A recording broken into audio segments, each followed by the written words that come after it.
વેકેશનનો સદુપયોગ. નમસ્કાર, ગુજરાત ન્યૂઝમાં આપનું સ્વાગત છે અને કરંટ ટોપિક કાર્યક્રમની સાથે હું છું આપની સાથે માલવી. કરંટ ટોપિક કાર્યક્રમમાં આજે આપણે વાત કરવી છે વેકેશનનો સદુપયોગ કેવી રીતે કરવો. કારણ કે અત્યારે આપ જુઓ કે બાળકોના વેકેશન્સ ચાલી રહ્યા છે ને આ સાથે જ કહેવાય ને કે ઘરે બેઠા હોઈએ તો સ્ક્રીન ટાઈમ વધુ જતો હોય છે. બાળકોમાં પણ આપ જોશો કે રમતગમતની સાથે અત્યારે તો ગરમી એટલી બધી પડી રહી છે કે ઘરની અંદર બાળક છે એ કોમ્પ્યુટર છે, મોબાઈલ છે, લેપટોપ છે તેવી જે ગેજેટ્સ છે તેનો ઉપયોગ વધારે પડતા કરતા હોય છે. પરંતુ હવે આ વેકેશનનો જો સદુપયોગ કરવો હોય તો તેના માટે હવે આપણે કહેવાય ને કે વાલીઓએ ઘણું બધું વિચારવું પડતું હોય છે કે બાળકોને એવા કયા કામ કરાવવા, એવી કઈ એફર્ટ્સ લગાવવી જેના કારણે બાળકો છે એ ગમત પણ કરી શકે અને સાથે તેમને જ્ઞાન પણ મળી રહે. અને એટલા જ માટે ઉનાળાના વેકેશનમાં બાળકોને કંઈક અલગ શીખવાડવું જરૂરી બની જતું હોય છે. અને જેથી કરીને વેકેશન ખુલે ત્યારે જે બાળકો છે, વિદ્યાર્થીઓ છે તે બધાને કહી શકે કે અમે આખું વેકેશન આ કામ કર્યું છે અને કહેવાય ને કે ગ્રોથ પણ થતો હોય છે બાળકોનો. તો જે રીતે વેકેશનમાં બાળકોને પ્રવૃત્તિ થકી જ્યારે જ્ઞાન અને આ બંનેનો જ્યારે સમન્વય થતો હોય છે ત્યારે બાળક છે તેની અંદર ક્રિએટિવિટી આવતી હોય છે. તો આ જ ક્રિએટિવિટી છે બાળકની અંદર હોવી જોઈએ અને તેનું ડેવલપ પણ થવું જોઈએ. અને જે રીતે આપણે કહીએ ને કે બાળકો આમ તો વેકેશનની અંદર રમત કરતા હોય છે, જરૂરી છે, પરંતુ સાથે સાથે જો તેમને જ્ઞાન પણ મળી જાય ને તો ખરેખર આ વેકેશન તેમનું સાર્થક જતું હોય છે. તો તે જ વિશે આપણે વાત કરીશું કારણ કે હવે વેકેશનનો સદુપયોગ દરેક વિદ્યાર્થીઓ છે, બાળકો છે તેમના દ્વારા કરવામાં આવતો હોય છે. ખાસ કરીને માતા પિતાની એક ચિંતા હોય છે કે સ્ક્રીન ટાઈમ વેકેશનની અંદર વધી જતો હોય છે. ઘરની અંદર બાળક કંટાળે છે ને ત્યારબાદ કહેવાય ને કે રીલ્સ જોવાનું, સોશિયલ મીડિયાનો ઉપયોગ કરવાનો, સ્ક્રીન ટાઈમ, ટીવીની અંદર પણ એટલું જ ટીવીનો ઉપયોગ કરતા હોય છે. તો આ બધાની વચ્ચે હવે ચોક્કસથી બાળક કંઈક નવું શીખે એવું માતા પિતા પણ ઈચ્છતા હોય છે અને આખું વેકેશન છે તે સાર્થક થાય તેવા પ્રયાસો કરતા હોય છે. ત્યારે એ જ વિશે આજે કરંટ ટોપિકની અંદર વાત કરીશું. આપણી સાથે જોડાયા છે ગેસ્ટમાં તન્મય વ્યાસ, જેઓ ફાઉન્ડેશન તન્મય અમેઝિંગ સ્પેસ સ્ટુડન્ટ છે, તેમની સાથે વાત કરીશું. તન્મયભાઈ આપણી સાથે જોડાયા છે અને સાથે ચંદ્રેશ લોઢિયા પણ જોડાયા છે, જેઓ મેનેજિંગ ડિરેક્ટર અનાલા આઉટડોર્સમાંથી છે. આપ બંનેનું સ્વાગત છે કરંટ ટોપિક કાર્યક્રમમાં. અત્યારે વેકેશનનો સદુપયોગ કરવો ખરેખર કહેવાય ને કે માતા પિતા માટે એક ચિંતાનો વિષય બની ગયો છે. કારણ કે બાળકો મોસ્ટલી તમે જુઓ કે સ્ક્રીન ટાઈમ વધુ અત્યારે ઉપયોગ કરતા હોય છે અને માતા પિતા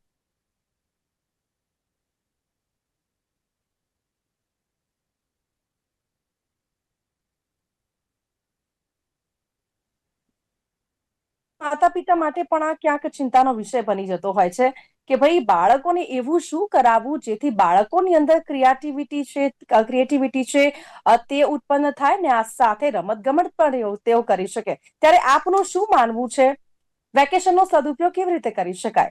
ચંદ્રેશભાઈ. એ ખૂબ જ સરસ વાત કરી આપે કે અત્યારનું જે જનરેશન છે, ખાસ કરીને પોસ્ટ કોરોના જે ઇફેક્ટ છે, ફર્ગેટ અબાઉટ કિડ્સ, નાના બાળકો તો દૂરની વસ્તુ છે, મોટાઓમાં પણ સ્ક્રીન ટાઈમ ખૂબ જ વધી ગયો છે. અને આજકાલ આપણે કોઈ કોફી શોપમાં જઈને બી જોઈએ તો 4 ફ્રેન્ડ્સ બેઠા હોય છે તો એકબીજાની સાથે વાતચીત કરવાની જગ્યાએ મોબાઈલમાં બિઝી હોય છે. તો એ લોકોની જે એનર્જી છે, નાના બાળકોની, ખાસ કરીને સ્ટુડન્ટ્સની જે એનર્જી છે, એને સાચી જગ્યાએ કઈ રીતે ચેનલાઇઝ કરવી એ વિષય ઉપર ચર્ચા કરવી ખૂબ જ જરૂરી છે.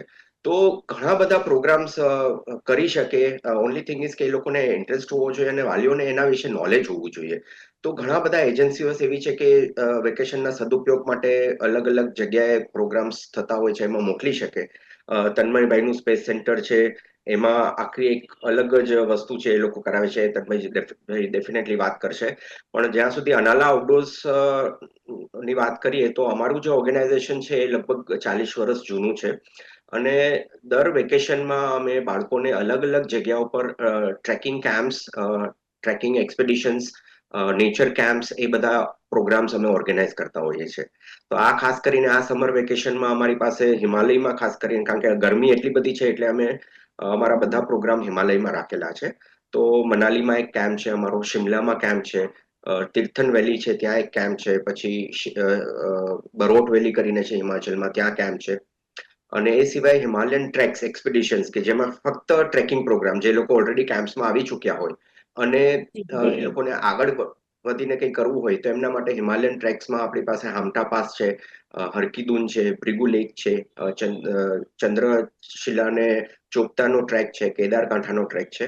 તો કેમ્પિંગમાં આવવાથી મેઇન તો શું છે કે સૌથી પહેલા તો બાળકોને, ખાસ કરીને સ્ટુડન્ટ્સને, કુદરતની સાથે રહેવાનો એક મોકો મળે છે. અને જ્યારે પણ કુદરતની સાથે રહીએ ત્યારે નોઈંગલી ઓર અનનોઈંગલી ઘણી બધી વસ્તુ એ લોકો શીખતા હોય છે.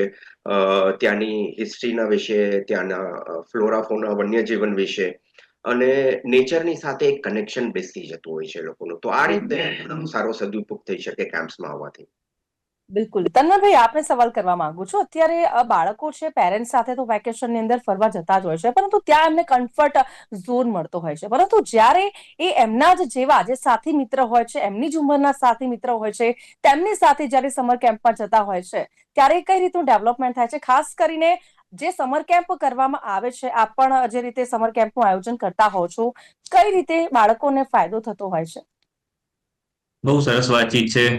ચંદ્રેશ ઓલરેડી ઘણું બધી સરસ એક મારા માટે પ્લેટફોર્મ ઊભું કરી આપ્યું કે બાળકોનું ધ્યાન અત્યારે ખરેખર ભટકી રહ્યું છે. અને અમે જે સમર કેમ્પ કરીએ છીએ, મારે તો પેલું મોચીનું મન જૂતે જેવું છે કે હું ફક્ત ખગોળની જ વાતચીત કરીશ. બાકી જો લિસ્ટ બનાવે બેસિક બી સમર કેમ્પમાં અથવા તો તમારે વેકેશન દરમિયાન શું કરવું પડે, તો કદાચ આખું વેકેશન નીકળી જાય એટલી બધી એક્ટિવિટી પ્રોબેબલ છે. પણ એઝ યુ રાઇટલી સેડ કે જ્યારે બાળકો એમના અધ્યાયી અથવા તેમના મિત્રો સાથે જ્યારે કોઈ સમર કેમ્પ કરે છે, અમારું જે ખગોળનું જે સેન્ટર છે, તન્મય અમેઝિંગ સ્પેસ, કે જેને અમે લોકો સ્પેસ ગુરુકુળ ઓફ ઇન્ડિયા તરીકે ઓળખીએ છીએ, એમાં બાળકોને રોકેટ જ્યારે જતું હોય તે વખતે જોઈને મજા આવતી હોય, તો અમે જ્યારે એ રોકેટ બનાવવા માટે થઈને 2 જણને સાથે બેસાડીને કરી છે, તો એમનામાં એક ટીમ ભાવના આવે છે કે આપણે એક સાથે રહી અને કોઈ એક કામકાજ કરી શકીએ. કોઈ એક એને દોરતું હોય, કોઈ એને કાપતું હોય, ને કોઈ એને પછી પંપ કરી અને ઉડાડતું હોય છે. એવી રીતના જ્યારે સોલાર સિસ્ટમનું જ્યારે અમે કોઈ પણ મોડેલિંગ બનાવવાનું વાતચીત કરીએ છીએ, ત્યારે બધાને ઇન્ડિવિજ્યુઅલ અમે એક એક્ટિવિટી આપીએ, જેથી કરીને એ લોકોને એક સ્લાઇટ કોમ્પિટિટિવનેસ થાય કે મારું એના કરતાં વધારે સારું બને. અને એમ કરતા કરતા એ લોકો કોઈક સારી એક્ટિવિટી અથવા તો આઉટપુટ કરી શકે છે.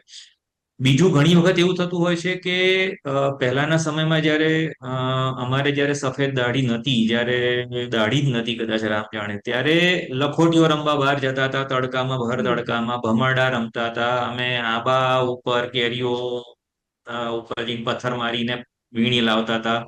આ હમ. બધું અમે તડકામાં જ કરતા હતા. ત્યારે બી લગભગ અમદાવાદમાં તો આટલી જ ગરમી, આપણે માટે તો સૂર્યદેવ એકદમ પરફેક્ટલી એમ કોપાયમાન લોકોને લાગે, પણ અમને એમ લાગે કે આશીર્વાદ આપે છે કે 47-48 ડિગ્રીમાં તપેલા માટલા છે કે જે ફૂટે જ નહીં હવે. તો હમ. એવામાં આજે બાળકોને સાવ બનાવી દીધા છે કે ભાઈ બહાર તડકો છે, ના જતા, બહાર આવું છે, ના જતા, આમ તો કે હમ. ના કરતા. તો હમ. બાળક ઘરમાં બેસીને શું, તો પછી એની પાસે આ બિલકુલ. જ હોય છે કે સ્ક્રીન સ્ક્રોલ કર્યા કરો, કાં તો ટીવીની ચેનલમાં કાર્ટૂન, અથવા તો એની અંદર કંઈક એવી વસ્તુ કે જેનાથી કંઈ શીખવા ન મળે. હમ. જે ડેફિનેટલી. વેકેશનનો ઉપયોગ જે કરવાની વાતચીત છે, એમાં ખગોળ અને જે આણે કીધું ચંદ્રેશે તે રીતે તમે જ્યાં ક્યાંક કુદરતના ખોળે જાઓ છો, તો અમે જે ખગોળનું કરીએ છીએ એમાં બી દિવસે અને રાતની બંને પ્રકારની એક્ટિવિટીઓ છે. તમારી પાસે રાત્રે કશું જ નથી ને તમે ધાબે સિમ્પલ તમે આંખો ખુલ્લી રાખી અને તમે તારાઓ જુઓ, તો એમાં બનતી આકૃતિઓ, જેને તારામંડળ કહીએ છીએ, એવા તારામંડળ જરૂરી નથી કે જે 88 તારામંડળ નક્કી કર્યા છે એ જ જોવા. તમે તમારું એક ઇમેજિનેશન નાખો, તમે તમારે તારાઓની નવી ભાત ઉભી કરો, તમે ઇમેજિનેશન જેટલું વધારે એટલું તમારામાં એક કલા નો જન્મ થશે. તમે સાયન્સની દ્રષ્ટિએ જ્યારે તમે સોલાર સિસ્ટમને સમજો છો, તો સૂર્યમાળા કેવી રીતે બન્યું, અથવા તો હમ. આ રોકેટ કેવી રીતે ઉડીને જાય છે. બીજા તમે વિચાર કરો કે જે વસ્તુ કોઈ નથી કરી શકતું, ઈસરો એ કર્યું છે કે ભાઈ ચંદ્રયાન 3 નું લેન્ડિંગ સાઉથ પોલ પાસે કરવું, અથવા તો માર્સ ઓર્બિટર મિશન પહેલી મંગળ પાસે હમ. મોકલવું. તો આ બધી વસ્તુ જ્યારે અમે બાળકો સામે રજૂ કરીએ છીએ, તે વખતે એ લોકો જ્યારે પોતાના મિત્રો હોય છે, ત્યારે ઇન્ટરનલ ડિસ્કશન્સ કરી અને they come up with new good ideas, અને એને કારણે કદાચ એમને વધારે મજા આવે એવું મારા ધ્યાનમાં આવ્યું છે. જી તન્મયજી, આપે એક વાત ખૂબ સરસ કરી કે પહેલાનું જે બાળપણ હતું એ કંઈક અલગ જ હતું. ક્યાંક લખોટી રમીને, તો ક્યાંક એવી અલગ અલગ ગેમ્સ રમીને પણ વિતાવવામાં આવતું હતું. આંબાની કેરીઓ તોડવાની આપણે વાત કરી છે, પરંતુ અત્યારનું બાળપણ એના કરતા લાખ ગણું કહીએ ને કે અલગ છે. જે રીતે મોબાઈલ સ્ક્રીન ટાઈમની આપણે વાત કરી છે, પરંતુ જો આવા સમર કેમ્પ્સમાં અગર વિદ્યાર્થી ભાગ લે છે, તો ખાસ કરીને એમની અંદર કયા પ્રકારનો વિકાસ થાય છે? કારણ કે સ્પેસ સાયન્સનું જ્ઞાન છે એ માત્ર એસ્ટ્રોનોટ બનવા પૂરતું નથી, પણ તે ડેટા એનાલિસિસ અને એન્જિનિયરિંગમાં પણ બાળકો એટલે કે વિદ્યાર્થીઓ માટે પાયા સમાન સાબિત થતું હોય છે. જો હું એવું માનું છું કે જ્યારે અમારા ખગોળની શિબિરમાં બચ્ચાઓ આવે છે ત્યારે અમે જે વેકેશન રીતે જે શીખવાડીએ છીએ એમાં ખૂબ સામાન્ય રોજબરોજની ઘટનાઓને અમે ધ્યાનમાં રાખીને અમને શીખવાડીએ છીએ. હું તમને સાવ સાદા સવાલ અત્યારના કહું કે તમને એવું ખબર છે કે સૂર્ય રોજ બરોબર પૂર્વમાંથી ઉગે છે? ત્યારે બધા હા પાડે છે, જે સદંતર ખોટું છે. હવે હમ, ખોટું કેમ છે એ શીખવા માટેની વાતચીત હોય છે. જ્યારે હમ, બાળકોને એવું પૂછીએ કે તમને એવું ખબર છે ને કે લંબગોળ કક્ષા પૃથ્વીની હોય છે જેને કારણે ઋતુઓ બદલાય છે, તો બધા હા પાડે છે, જે સદંતર ખોટું છે. તો એને અમે સમજાવવાનો પ્રયત્ન કરીએ છીએ. અમે એમને આકાશ ભૂરું છે, અમે ચંદ્રની કળા કેમ રોજ બદલાય છે, કયા પ્રકારે તમારે સૂર્યનું અધ્યયન કરવું જોઈએ, કેવા પ્રકારના ફિલ્ટર લાગે છે, ચારે બાજુ જી. એટલું બધું વિજ્ઞાન છે, ચારે તરફ વિજ્ઞાન છે.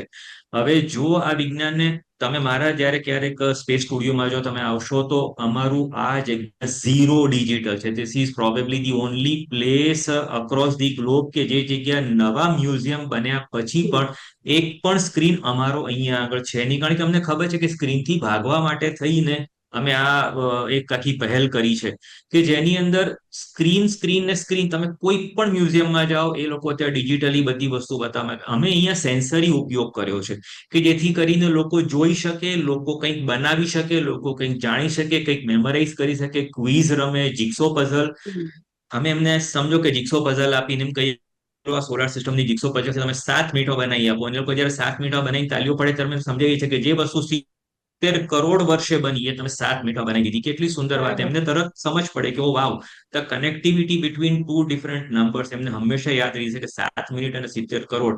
તો એમને સૂર્યમંડળ 70 કરોડ વર્ષમાં તૈયાર થયું છે એ અમારે કેવું ના, એ તૈયાર એમને થાળીમાં પીરસાઈ જાય છે. આવી આવી ઘણી બધી વાતો છે. ટેલિસ્કોપ બનાવો, તમે સાવ સામાન્ય સમજો, તમને કદાચ ખબર હશે કે ટેલિસ્કોપની શોધ ગેલિલિયો ગેલિલીએ કરી હતી. બહુ સરસ. ખોટું છે. લોકો ખાલી આવું માને છે કે કોઈ વસ્તુ સાથે કોઈનું નામ જોડાઈ ગયું છે તો એ સાચું હશે, પણ એક ચશ્મા બનાવવા વાળી વ્યક્તિ ખાલી ચશ્માના લેન્સ ચેક કરતા કરતા એનાથી ભૂલભૂલમાં ટેલિસ્કોપ બની ગયું. એ વાતચીત જયારે ગેલિલિયો ગેલિલી પાસે આવી ત્યારે એણે એનો ઉપયોગ પૃથ્વી ઉપર ન કરતા એણે અવકાશમાં કરી અને એણે આખી દુનિયા બદલી નાખી. છેલ્લા 400 વર્ષની અંદર આપણે જે વિજ્ઞાનમાં હરણફાળ ભળી છે, આ બધી વસ્તુ જયારે બાળકો સાંભળે છે સમર કેમ્પની અંદર, તો એમને બી એમ થાય છે કે હું પણ કોઈક એવી વસ્તુ સરસ બનાવું, હું પણ કંઈક નવી શોધ કરું. તો આ એક સ્ક્રીનથી દૂર રહી અને અમે અહીંયા વાર્તાના ફોર્મમાં, તમે જયારે અમારું 2.5 કલાકનું અહીંયા અમારું જયારે સ્ટુડિયો વિઝિટ હોય છે તો અમે બધું ફક્ત બોલતા જ હોઈએ છીએ. તમારે જોવાનું, સાંભળવાનું, સમજવાનું. અમે અહીંયા સ્પેસની અંદરનો કેવો પ્રકારનો અવાજ આવતો હોત, જો સ્પેસમાં જી. કોઈ પણ મેટર હોતો, તો એ બી અનુભવ કરાવડાવીએ છીએ. આ બધું છોકરાઓની એક જેને કહેવાય ને જિજ્ઞાસા વૃત્તિને ખીલવવા માટે થઈ અને જે પ્રયત્ન છે એ મારી સાથે મને લાગે છે ચંદ્રેશ બી આટલો જ સહેમત હશે. કારણ કે જ્યારે 100%. એ કેમ્પમાં લઈ જાય છે, અમે બંને કદાચ સાથે જ 1985-86માં અનાલા ચાલુ થયું અને મારું તન્મય અમેઝિંગ સ્પેસ ચાલુ થયું, તો લગભગ અમે લોકો સાથે સાથે જ ગ્રો થયા છીએ. તો પક્ષીના અવાજ ઉપરથી પક્ષીને ઓળખવું, પક્ષીની ફ્લાઇટ ઉપરથી પક્ષીને ઓળખવું, અથવા તો કોઈ દૂરનું ઝાડ છે તો એ ઝાડ ઉપર કેવા પ્રકારના ફૂલ આવશે એને ઓળખવું, કેવા પ્રકારની જમીન છે તો આ જમીનમાં કેવા વૃક્ષો નીકળશે.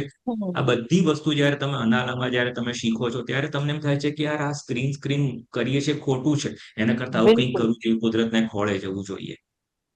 બિલકુલ. ચંદ્રેશભાઈ, જે રીતે કહેવાય ને કે તન્મનભાઈએ પણ જે વાત કરી છે કે બાળકોની અંદર જિજ્ઞાસા હોવી જરૂરી છે, ક્યુરિયોસિટી હોવી જરૂરી છે. આ સાથે બાળકને ઇન્ટરેસ્ટ પણ હોવો ખૂબ જરૂરી છે કે ભાઈ આ વસ્તુ કરીશું અને મને એમાં રસ છે તો ચોક્કસ એ લોકો આગળ એમાં વધવાના છે, રુચિ વધવાની છે વિષયની અંદર. પરંતુ જો યસ. વાત કરું કે શારીરિક અને માનસિક વિકાસ માટે કેટલીક પ્રવૃત્તિઓ જરૂરી છે, જેમ કે ટ્રેકિંગની આપણે વાત કરી, સમર કેમ્પની અંદર ટ્રેકિંગ કરાવવામાં આવતું હોય છે, તો વિદ્યાર્થીઓને વધુ આ દરમિયાન શું જાણવા મળતું હોય છે અને કેવું માર્ગદર્શન મળતું હોય છે? હા, એટલે આપણે જે ઉત્સુકતા વધારવાની કે ક્યુરિયોસિટી ડેવલપ કરવાની વાત કરીએ તો જી. અમારા એક્સપિરિયન્સ પ્રમાણે જ્યારે અમે કેમ્પમાં બાળકોને લઈ જઈએ છીએ, સ્ટુડન્ટ્સને લઈ જઈએ છીએ, તો અમે એક માહોલ એવો પેદા કરીએ છીએ કે જેનાથી ક્યુરિયોસિટી ઓટોમેટિકલી પેદા થાય. હું તમને એક સિમ્પલ એક્ઝામ્પલ આપું કે જે જાંબુઘોડા કરીને ગુજરાતની અંદર જ જગ્યા છે. જ્યાં અમારો વિન્ટરમાં નાના બાળકો માટેનો કેમ્પ હોય છે. એટલે અમે જ્યારે એ લોકોને જંગલની અંદર લઈ જઈએ, અને એ ટાઈમે જાન્યુઆરી ફેબ્રુઆરીમાં પાનખર ઋતુ હોય છે, રાઈટ? તો નીચે બધા પત્તા પડેલા હોય છે. એટલે જ્યારે ટ્રેકમાં જતા હોય, સૌથી ઇમ્પોર્ટન્ટ વસ્તુ શું છે કે બાળકો એ વસ્તુ જોયા વગર ઉત્સુકતા પેદા નહીં થાય, ક્યુરિયોસિટી પેદા નહીં થાય, જી જી ઇન્ટરેસ્ટ પેદા નહીં થાય. તો એ જ્યારે જંગલમાં અમે એમને લઈ જઈએ તો we don't tell them anything in the beginning, right? તો એ બધું જોશે ત્યારે ઓટોમેટિકલી 50માંથી એક બાળક પૂછે કે સર આ પત્તા કેમ નીચે પડેલા છે? અને પછી આખી અમે એને ટ્રીઝ વિશે કે ભાઈ એના ટ્રીઝના પાર્ટ્સ, એના ફંક્શન્સ, એના પત્તા નીચે કેમ પડી જાય છે, એ એને સમજાવવાની કોશિશ કરીએ. એટલે શું છે કે જ્યારે પણ આ નેચર એજ્યુકેશનમાં ખાસ કરીને શું છે કે there are two things. One is કે we create a teaching moment કે જેમાં આપણે સામેથી કંઈ કહીએ તો એ બાળકો એટલું ગ્રેબ નથી કરતા, પણ એમની ઉત્સુકતા હશે તો એ ઉત્સુકતા ક્રિએટ કરવી એ ખૂબ જ જરૂરી છે. તો જ્યારે આ રીતે કેમ્પમાં આવે છે, તો જેમ કે અમારા અલગ અલગ કેમ્પ્સમાં છે, અને જે કોમન બેનિફિટ્સ છે, સૌપ્રથમ તો એક ઇન્ડિપેન્ડન્ટ સ્વતંત્ર બનવાનો એ લોકોને મોકો મળે છે. આજકાલ જ્યારે પણ બાળકો ફરવા જાય છે, પેરેન્ટ્સ સાથે જાય છે, તો નોઈંગલી આપણે એઝ અ પેરેન્ટ એમાં આપણે બધા જ આવી ગયા છે કે આપણે કંઈ ને કંઈ એ લોકોને વસ્તુ ટોકતા રહીએ છીએ કે આમ કરો, આમ ના કરો. જ્યારે એ લોકો કેમ્પમાં આવે આ રીતે એકલા પોતાના ફ્રેન્ડ સાથે, તો એ લોકોને એક ઓપોર્ચ્યુનિટી મળે છે કે પોતાની રીતે કઈ રીતે વિચારવું, પોતાની રીતે સ્વતંત્ર કઈ રીતે થવું, પોતાની રીતે રિસ્પોન્સિબલ કઈ રીતે બનવું, રિસ્પોન્સિબલ પોતાના માટે, પોતાના સામાન માટે, એકબીજા સાથે કઈ રીતે બિહેવ કરવું, એ બધું એ લોકો ત્યાં કેમ્પમાં આવીને શીખતા હોય છે. સૌથી ઇમ્પોર્ટન્ટ વસ્તુ છે કે કમ્ફર્ટ ઝોનમાંથી બહાર નીકળવું. જેમ કે આપણે વેકેશનમાં એસી રૂમમાં બેસી રહેશે, જેમ કે તમે કીધું એ પ્રમાણે કે ભાઈ ટીવી અથવા તો મોબાઈલ, એ સિવાય બીજું કઈ છે જ નહીં. અને એસી તો પહેલા લક્ઝરી હતી, હવે નેસેસિટી થઈ ગઈ છે. તો એમાંથી બહાર નીકળશે ત્યારે કમ્ફર્ટ ઝોનની બહાર નીકળશે ત્યારે એ લોકોમાં, બાળકોમાં એટલી બધી શક્તિઓ છે કે એ કોઈ દિવસ કોઈ એક્સપ્લોર નથી કરી. અમારા ઓફિસમાં જ્યારે પેરેન્ટ્સ બુકિંગ કરવા આવે છે ત્યારે પૂછતા હોય છે કે ભાઈ કેમ્પમાં કેટલું ચાલવાનું હોય છે. અમે કંઈક લગભગ 4, 5, 7 કિલોમીટર અલગ અલગ કેમ્પ પ્રમાણે. જો કે મારો છોકરો કે તો મારી છોકરી જિંદગીમાં 1 કિલોમીટર પણ નથી ચાલ્યા. એટલે અમારો એક જ પ્રશ્ન હોય છે કે લોકોને તમે મોકો આપ્યો છે ચાલવાનો, રાઈટ? અમદાવાદમાં તો પોસિબલ જ નથી કે 1 કિલોમીટર આટલા તડકામાં કોઈ ચાલી શકે. પણ અમારા એક્સપિરિયન્સ પ્રમાણે જે પણ બાળકો જે અમદાવાદમાં 1 કિલોમીટરમાં નથી ચાલ્યા, ત્યાં હિમાલયમાં જઈને 5, 5, 6, 6, 7, 7, 8, 8 કલાકના ટ્રેક આરામથી કરી શકે છે. ઓફકોર્સ થાક ડેફિનેટલી લાગે, પણ એ પોતામાં રહેલી શક્તિ છે, એમાં વિલ પાવર પણ આવી ગયો, સેલ્ફ કોન્ફિડન્સ પણ આવી ગયો, એ બધું ટેસ્ટ થાય. પણ એ લોકોની શક્તિ છે, એ લોકોને પોતાને ખ્યાલ આવે છે કે મારામાં આટલી શક્તિ છે, અને જતા જતા એ લોકો કહીને પણ જાય છે કે મને પોતાને ખબર નથી કે મારામાં આટલી શક્તિ છે. અને એ સાથે સાથે નેચર એજ્યુકેશન તો ખરું જ કે ભાઈ તમે બહાર નીકળો તો પક્ષીઓ વિશે જાણો, ત્યાંના તમે હિમાલયસ જાઓ તો ત્યાંનું આખું કલ્ચર અલગ છે, કલ્ચર વિશે તમે નોલેજ કેળવી શકો, ત્યાંનો ફોરેસ્ટ વિશે નોલેજ કેળવી શકો. જેમ કે તમે અહીંયા ટ્રીઝ છે, તમે હિમાલયસના ટ્રીઝ જોશો તો એ બિલકુલ અલગ હશે, કોનિફરસ ફોરેસ્ટ જેને આપણે કહીએ છીએ. તો એક વખત કેમ્પમાં આવે એટલે એટલી બધી વસ્તુ એ લોકોને શીખવા મળે કે એનાથી આખું એ લોકોની કેમ્પ પૂરો થાય ત્યાં સુધીમાં આખી પર્સનાલિટી ચેન્જ થઈ જતી હોય છે. બિલકુલ. અને આટલા વર્ષોથી આપ સમર કેમ્પ ચલાવી રહ્યા છો, આપે જે પ્રમાણે ઘણી બધી વાત કરી છે, કમ્ફર્ટ ઝોનથી બહાર નીકળવાની વાત હોય, બિહેવિયર, રિસ્પોન્સિબિલિટી, ક્યુરિયોસિટી, ઇન્ડિપેન્ડન્ટ બનવું, આ બધું જ ઘણું બધું ઉપયોગી થતું હોય છે, જે આ વિદ્યાર્થી છે, બાળક છે, તેમને આગળ જતા જીવનની અંદર ખૂબ જ મહત્વપૂર્ણ સાબિત થતું હોય છે. કેટલાક માતા પિતા પણ આ વાતથી રિલેટ કરશે કે ભાઈ મારું બાળક તો કહેવાય ને કે વધુ પડતી રીલ્સ જોવે છે, વધુ સોશિયલ મીડિયાનો ઉપયોગ કરે છે, અને મોસ્ટલી બહાર જવાનું ટાળે છે. પરંતુ જો એ આવા કોઈ કેમ્પની અંદર જાય છે તો ચોક્કસથી એક તો ટીમ વર્ક કોને કહેવાય તેને લઈને પણ એમને વાત હોય છે. જે રીતે આપે કહ્યું કે ભાઈ જોશે તો સવાલ કરવાનું મન પણ થશે કે આ થયું કઈ રીતે, અથવા તો કઈ રીતે થાય છે. તો એ ક્યુરિયોસિટી પણ હોવી જરૂરી છે. આ બધાનું જયારે કહેવાય ને કે સમન્વય થતો હોય છે ત્યારે બાળકની અંદર એક ટેલેન્ટ આવી જતું હોય છે, અને ત્યારબાદ ક્રિએટિવિટીનું પણ સર્જન થતું હોય છે. તન્મયજી, જે રીતે કહેવાય ને કે કુદરત સાથે જોડાવું જરૂરી છે, સાથે જે પણ બાળક છે તેમને જો વિજ્ઞાનમાં રસ હશે તો તે આગળ વધવાનો પણ ટ્રાય કરશે, અને બીજી વખત આપની સાથે ફરીથી એવી રીતે જોડાશે અને ઘણું બધું માહિતી લેવાની પણ ટ્રાય કરશે. આપ પણ ઘણા વર્ષોથી જે રીતે અમેઝિંગ સ્પેસ નું આ ચલાવી રહ્યા છો, કેમ્પ ચલાવી રહ્યા છો, ખાસ કરીને બાળકોને ઘણું બધું શીખવા મળતું હોય છે, પરંતુ અન્ય એવી કઈ વસ્તુઓ છે જેના તરફ બાળકો આકર્ષાતા હોય છે ને ફરીથી આપના જે કેમ્પ છે તેની અંદર એડમિશન લેવાનું પ્રિફર કરતા હોય છે અને માતા પિતા પણ એમને કહેતા હોય છે કે ના ભાઈ કેમ્પમાં તો જવું જ પડશે, કારણ કે ઘણું બધું એમની અંદર ગ્રો, કદાચ એમના બાળકો નહીં સમજી શકે પરંતુ એમના માતા પિતાને ચોક્કસથી એ વસ્તુ છે અંદરની, એમની અંદર, બાળકોની અંદર ડેવલપ થતી દેખાતી હશે. બહુ સરસ તમારો સવાલ છે કે why should they come back, પહેલા તો પાછા જ શું કરવા આવશે. જી. કોઈ પણ બાળક જે છે એ જિજ્ઞાસા વૃત્તિ એ જ્યારે ખરેખર નાનું હોય ત્યારે ધરાવતું હોય છે, પણ મા બાપ પોતે એટલા બધા, આપણે બધાની લાઈફ બહુ બિઝી થઈ ગઈ છે એટલે બધાની પાસે સમય નથી, એટલે સમય ન હોવાને કારણે જ્યારે પણ એ કોઈ સવાલ પૂછે છે, કોઈ કુતૂહલ ને વશ થઈ અને કંઈક પૂછે કે હે મમ્મી આ સૂર્ય પીળો કેમ, તો મમ્મી કે બેસ છાનો માનો. તો યસ. ત્યાં જ એની પેલી ક્વેશ્ચન કરવાની જે આખી જે વૃત્તિ છે એમાં કટિંગ ચાલુ થઈ જાય છે. એ પપ્પાને પૂછે, એ શિક્ષકને પૂછે, એ બીજા કોઈ પણને પૂછે, તો એને જે સંતોષ થવો જોઈએ થતો નથી. તો જ્યારે આવી રીતે વેકેશન કેમ્પ્સ જ્યાં બી થતા હોય છે એમાં સૌથી વધારે જે જગ્યાએ એમને એમ લાગે કે અહીંયા મેં જેટલા સવાલ પૂછ્યા છે, મારું કુતૂહલ, મારી જિજ્ઞાસાને મેં ખીલવી શક્યો છું, તો એ ફરી વખત આવશે. આજે કેટલાય લોકો અમારે ત્યાં સ્પેસ કેમ્પની અંદર રિપીટ આવે છે, ગયા વર્ષે આવ્યા હોય તો આ વર્ષે આવે છે, એક વર્ષમાં 3 વખત અહીંયા વિઝિટ કરે છે. એવી રીતે ટ્રેકિંગની અંદર બી એ લોકો વારંવાર જાય છે, કારણ કે ત્યાં એમને એવું લાગે છે કે કંઈક નવું શીખવા મળે છે. અહીંયા બી જયારે આવે છે તો ફક્ત વિજ્ઞાનની વાતચીત નહીં, હું તમને એક સાવ સામાન્ય વાતચીત કરું કે જયારે મા બાપ મૂકવા આવે તો અમે મા બાપને પાછા મોકલવા માટેથી ના નથી પાડતા, એમને બી કહે છે તમે બી બેસો, કારણ કે તમને બી ખબર નથી કે આ કેવી રીતે બને છે અને કેવું હોય છે. જો તમે બહાર જ બેસવાના હોત એના કરતા બેટર છે કે અમારી સાથે બેસો. જ્યારે એ લોકોને અમે સાચે સાચા બ્રહ્માંડમાં આપણું સ્થાન સમજ આપીએ છીએ કે ભાઈ આપણે કોણ છીએ અને આપણી વજૂદ શું છે, આપણી હયાતીના અક્ષર કેટલા મોટા છે, તો અહીંયા એ લોકોનો ઈગો પણ નાશ પામે છે. જ્યારે એ લોકોને ખબર પડે કે આપણે જે પૃથ્વી પર રહીએ છીએ એ ફક્ત 12,756 કિલોમીટરના ડાયામીટર ઉપર 8.2 અબજ લોકો રહે છે, millions and billions of types of vegetation, reptiles છે, કેટલા બધા ઇન્સેક્ટ છે, કેટલા બધા બર્ડ્સ છે, કેટલા બધા એનિમલ્સ છે, આ બધું ફક્ત એક 12,756 કિલોમીટર ઉપર છે. અને આવા તો મોટા મોટા કેટલાય પથરા સૂર્યની આસપાસ ફરે છે, અને આવા સૂર્ય જેવા 250 અબજ તારાથી તો આપણી ખાલી એક મંદાકીની તારા વિશ્વ બનીને એવી 2 ટ્રિલિયન ગેલેક્સી આ યુનિવર્સમાં છે. ત્યારે થાય કે ઓહો, તો આપણે તો કશું જ ના કહેવાય. પછી અમે કહીએ કે ના અહીંયા અટક્યું નથી, તમે જે યુનિવર્સ જુઓ છો તો ખાલી 5% જ છે, 95% તો હજી શોધવાને સમજવાનું બાકી છે. તમારા બાળક પાસે હજી સમય છે, તમે હજી એને આવી વિજ્ઞાન વાળી જગ્યા ઉપર લઈ જાઓ, સમજાવો, સંભળાવો, કોઈક ને કોઈક એવી વસ્તુ એમની પાસે બનાવડાવો જેથી એ ક્રિએટિવિટી સાથે કંઈક ને કંઈક શીખ્યા કરે છે. ચોક્કસથી. તો વેકેશનમાં બાળકો ઘણું બધું શીખી શકે છે, જે રીતે તન્મયજી અને ચંદ્રેશજીએ બંને જણાવ્યું છે.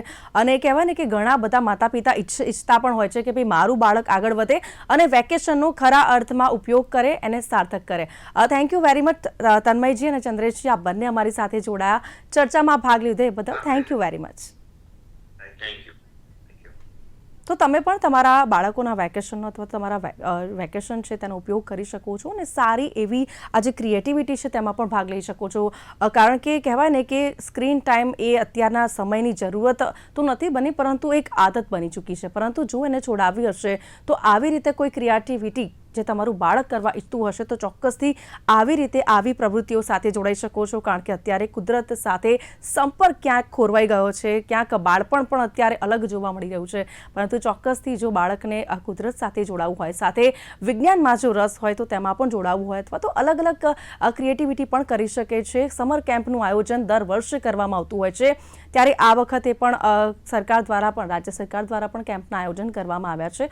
અને આ જે વેકેશન છે તેનો ઉપયોગ છે બાળકો છે તે સાર્થક કરી શકે છે, જેથી કરીને જો શાળા ખુલે અને જો ટીચર અથવા તો જે ફ્રેન્ડ સર્કલની અંદર કોઈ સવાલ પૂછે કે તમે વેકેશનની અંદર શું કર્યું, તો ચોક્કસથી તમારું બાળક છે એ આ જવાબ આપી શકશે કે ભાઈ વેકેશનની અંદર અમે ઘણું બધું શીખ્યું, ઘણી બધી ક્રિએટિવિટી કરી અને સાથે રમત ગમત ને બધું જ કર્યું છે.